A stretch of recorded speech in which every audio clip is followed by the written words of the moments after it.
প্রিয় ভাইয়েরা, আমাদের আজকে অভিযান ছিল বাংলাদেশ সেনাবাহিনী চট্টগ্রাম ক্যান্টনমেন্টের ভিতর এরিয়াতে। এখানে আমরা গভীর এক পাহাড়ের ভিতরে ঢুকে যাই প্রিয় ভাইয়েরা। এইখানে আপনারা দেখতেছেন আশপাশে পাহাড় জঙ্গল। তো এটি হলো বাংলাদেশ সেনাবাহিনীর গরুর খাবারের একটি প্রজেক্ট বা ক্ষেত বলা হয়, বিশাল আকারের ক্ষেত। যে ক্ষেতটি আসলে অনেক বড় অনেক বড়।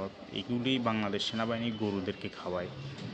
তো প্রিয় ভাইরা, আমরা হাঁটতে হাঁটতে ভিডিওটি করলাম যে আসলে বাংলাদেশ সেনাবাহিনীর ক্যান্টনমেন্ট ভিতর এরিয়া, বিশাল এক এরিয়া, আমাদের আসলে কখনো জানা ছিল না। তো আপনারা দেখতেছেন এই আমাদের এরিয়াটা বিশাল। আমরা শুধু একটা মহল্লাতে গেছিলাম, মহল্লার এরিয়াটা একটা গ্রামের সমান। তো ফিরছে আমাদের টিম মেম্বাররা একটি মসজিদ এবং মাদ্রাসার উন্নয়নমূলক কাজগুলি দেখার জন্য এবং আমাদের ভাইয়েরা চেষ্টা করবে করে দেওয়ার জন্য।